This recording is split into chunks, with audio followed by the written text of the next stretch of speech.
Hey guys, welcome to my YouTube channel biosphere. इस chapter में हम लोग जो पहला चैप्टर है आपका द लिविंग वर्ल्ड उसके बारे में डिस्कस करेंगे। उसमें जो 1.1 व्हाट इज़ लिविंग वो टॉपिक हम लोग डिस्कस करने वाले हैं। अगर आप इस चैनल पे न्यू हैं तो आप चैनल को सब्सक्राइब कर सकते हैं ताकि आप मेरी जो नई वीडियो आएंगे तो उसके बारे में आपको नोटिफिकेशंस मिलते रहें।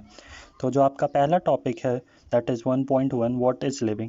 बेसिकली इस टॉपिक में आपको मेनली उन्होंने लिविंग और नॉन लिविंग के बीच में डिफरेंसेस बताए हैं और लिविंग के मेनली कैरेक्टरिस्टिक और डिफाइनिंग फीचर्स को उन्होंने डिस्कस किया है। तो यहाँ पर हम लोग दो फीचर्स डिस्कस करेंगे लिविंग ऑर्गेनिजम्स के बारे में। बेसिकली कि पहले जो फीचर्स होंगे जो कि कैरेक्टरिस्टिक फीचर्स होंगे जो कि हर एक लिविंग ऑर्गेनिज्म शो करता है, और कुछ आपके डिफाइनिंग फीचर्स होंगे जो सिर्फ लिविंग ऑर्गेनिज्म शो करते हैं और सिर्फ लिविंग के लिए एप्लीकेबल है। तो हम लोग स्टार्ट करते हैं इसको। आपका जो ये पैराग्राफ दिया हुआ है इसमें बेसिकली इन लोगों ने लिविंग कैरेक्टरिस्टिक के बारे में कुछ फीचर्स पूछे हैं। तो कुछ उन्होंने फीचर्स मेंशन किए जैसे growth, reproduction, ability to sense environment. ये आपके कुछ यूनिक फीचर्स हैं जो आपके लिविंग ऑर्गेनिजम्स में आप देख सकते हो। यहाँ पर एक लाइन मेंशन करने वाली है कि इन्होंने कुछ और फीचर्स को भी यहाँ पर ऐड किया है that is metabolism, ability to self replicate, self organise, interact and emergence. ये और आपके एक्स्ट्रा फीचर्स हैं जो कि लिविंग ऑर्गेनिजम्स में आप देख सकते हैं। तो पहला इन्होंने जो पॉइंट रखा है दैट इज़ ग्रोथ। ये जो आपका पहला पॉइंट ग्रोथ है ये मैं पहले क्लियर कर दूं कि ये एक डिफाइनिंग फीचर नहीं है बल्कि एक कैरेक्टरिस्टिक फीचर्स है। फिर आपके बाद आता है कि ट्विन कैरेक्टरिस्टिक ऑफ ग्रोथ क्या होता है। What are the twin characteristic of growth? Increase in mass and increase in number, these are described as a twin characteristic of growth. तो ये चीज़ आपको मेंशन करना बहुत ज़रूरी है कि, और ये चीज़ आप याद रखिएगा कि ट्विन कैरेक्टरिस्टिक ऑफ ग्रोथ क्या होते हैं। आप अपनी एनसीईआरटी को साथ में रख सकते हैं और ये लाइंस को हाईलाइट करते हुए चल सकते हैं ताकि आपको रिवीजन के टाइम पे काफ़ी अच्छी मदद मिलती रहे। आपका जो पहला पॉइंट जिसको ग्रोथ के बारे में हम लोग डिस्कस कर रहे थे तो बोलते हैं in majority of higher animals and plants growth and reproduction are mutually exclusive events. ये आपके ग्रोथ और रिप्रोडक्शन एक म्यूचुअली एक्सक्लूसिव इवेंट्स है in majority of higher animals and plant. तो ये पॉइंट आपको याद रखना है, इस लाइन को आप हाईलाइट करते हुए चलिएगा। जो आपका ग्रोथ है, मैंने जैसे स्टार्ट किया था ग्रोथ के बारे में तो बोला था ये एक डिफाइनिंग फीचर नहीं है बल्कि एक कैरेक्टरिस्टिक फीचर है। ये कैरेक्टरिस्टिक फीचर क्यों है? क्योंकि ये नॉन लिविंग के लिए भी एप्लीकेबल होता है ग्रोथ, क्योंकि नॉन लिविंग ऑर्गेनिज्म से ग्रोथ को शो करते हैं। तो इसका एग्जांपल जो एनसीईआरटी ने मेंशन किया है वो है mountains, boulders and sand muds, they also grow. इन तीन में जो आपकी ग्रोथ होती है that is basically external growth, बल्कि जो आपके जो लिविंग ऑर्गेनिजम्स होते हैं उसमें जो ग्रोथ होती है that is internal as well as external. फिर आता है कि आपका एक पॉइंट जो होता है ग्रोथ, इसमें जो मेंशन इसको एक्सप्लेन भी किया इन लोगों ने, बहुत अच्छे से इलस्ट्रेट किया है कि ये जो mountain boulders and sand mounts होते हैं आपके कैसे ग्रो करते हैं। तो they have illustrated by giving the example that is growth exhibited by non living object is by the accumulation of the material on the surface. तो इस बात से बहुत ही ज़्यादा क्लियर कर दिया इन लोगों ने। और फिर आपके एक लास्ट लाइन जो आती है उन्होंने एकदम क्लियरली इसको मेंशन किया हुआ है कि it is a characteristic of a living system. ये जो आपका ग्रोथ जो है ये एक आपका कैरेक्टरिस्टिक फीचर है, नॉट अ डिफाइनिंग फीचर। मैं इस बात को बहुत ज़्यादा मेंशन कर रहा हूँ कि ये कैरेक्टरिस्टिक और डिफाइनिंग फीचर्स ये दोनों अलग बात हैं। एक चीज़ का कैरेक्टरिस्टिक फीचर होना और एक चीज़ का डिफाइनिंग फीचर होना, ये दोनों बहुत ही अलग चीज़ें हैं। तो आपको इस चीज़ को बहुत ध्यान से समझना होगा कि एक कैरेक्टरिस्टिक फीचर और एक डिफाइनिंग फीचर क्या होता है। सेकंड पॉइंट जो आपका एक कैरेक्टरिस्टिक फीचर है दैट इज़ रिप्रोडक्शन। इसमें सेम जैसे हम लोगों ने ग्रोथ को हम लोगों ने कैरेक्टरिस्टिक फीचर बोला है उसी हिसाब से reproduction likewise is a characteristic of living organism. यहाँ पर आपको ये फिर से ध्यान देने वाला है कि ये डिफाइनिंग फीचर अभी तक एनसीईआरटी ने इसको डिफाइनिंग फीचर एनसीईआरटी ने मेंशन नहीं किया। क्यों नहीं किया इसका एक्सप्लेनेशन हम लोग देखेंगे। फिर एक इसमें लाइन आती है जो आपको हाईलाइट करते हुए चलना है। यहाँ से match the column type question आपसे पूछे जा सकते हैं। जो फंजाई होती है it multiply basically by producing asexual spores. Second is के लोअर जो आपके ऑर्गेनिजम्स होते हैं for example yeast and hydra, उनमें बर्डिंग ऑब्जर्व होती है। तीसरा है आपका जो प्लेनेरिया जो फ्लैटवॉर्म्स की कैटेगरी में आते हैं, जो आपके प्लेटी हेलमिन्थ्स के मेंबर्स हैं, वहाँ पर आप ट्रू रीजनरेशन को ऑब्जर्व करते हो।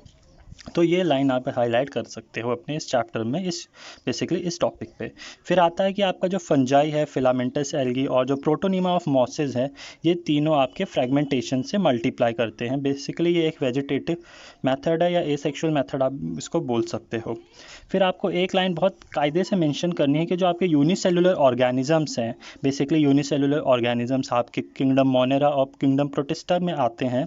तो उसमें जो रिप्रोडक्शन होता है that is synonymous with growth. Basically आप अगर यूनिसेलुलर ऑर्गेनिजम्स को देखोगे तो आप उसमें क्लियरली ये बोल नहीं सकते हो कि वो सेल ग्रो कर रहा है कि रिप्रोड्यूस कर रहा है। तो वहाँ पे ग्रोथ और रिप्रोडक्शन दोनों सिनोनिमस होते हैं। आप लोग एक दूसरे के वर्ड्स को बहुत ही बेसिकली एक साथ यूज़ भी कर सकते हो। जो रिप्रोडक्शन है इसको हमने कैरेक्टरिस्टिक फीचर क्यों कहा, ये डिफाइनिंग फीचर क्यों नहीं है, क्योंकि इसके एक्सेप्शंस हैं।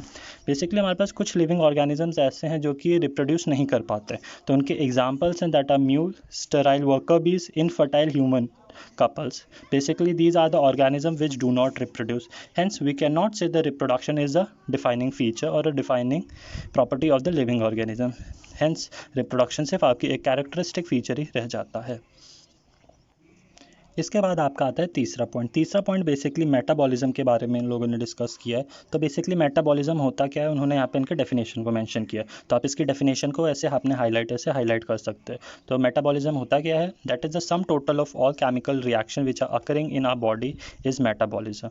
तो ये मेटाबॉलिज्म की आप डेफिनेशन को हाईलाइट कर सकते हैं। फिर आता है कि जो मेटाबॉलिज्म होते हैं it is a defining feature. इस वर्ड को आप हाईलाइट कर दीजिएगा, डिफाइनिंग फीचर। अभी तक आपको ग्रोथ और रिप्रोडक्शन के बाद पहला डिफाइनिंग फीचर मिला है जो कि मेटाबॉलिज्म को लोग बोल रहे हैं, क्योंकि इसके कोई भी एक्सेप्शन नहीं है, इसलिए हम लोगों ने मेटाबॉलिज्म को डिफाइनिंग फीचर में मेंशन किया है।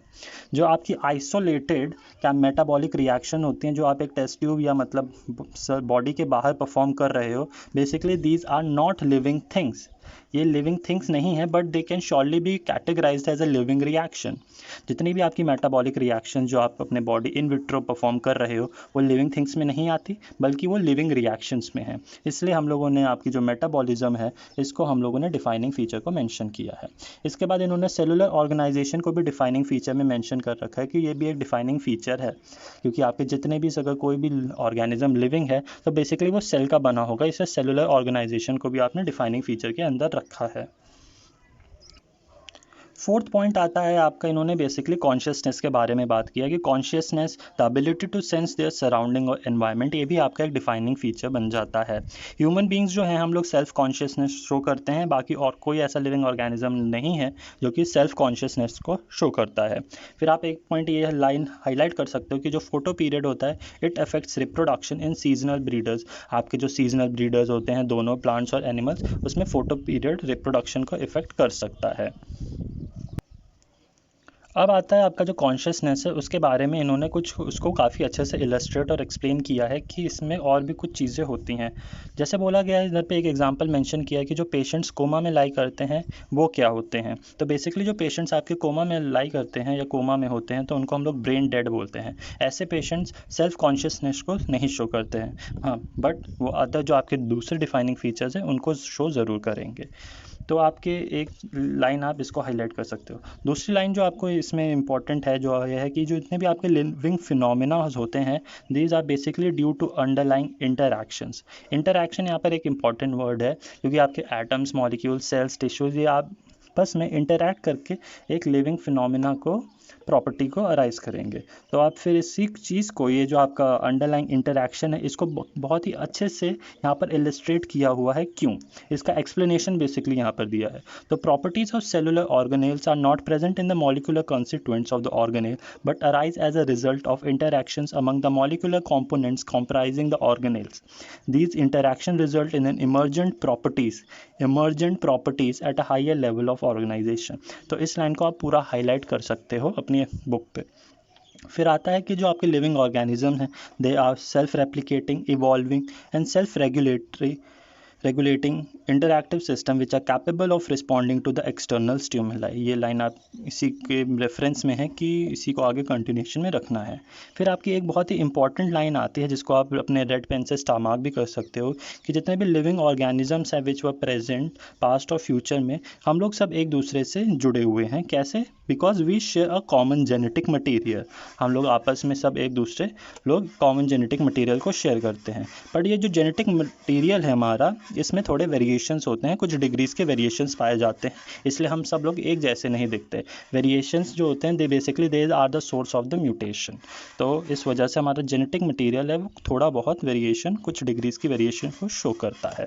So basically I will and this topic of 1.1 in this video. आपको ये वीडियो कैसा लगा है आप बता बता सकते हैं मुझको कमेंट करके। And if you are just new to the my channel then you can subscribe to my YouTube channel biosphere.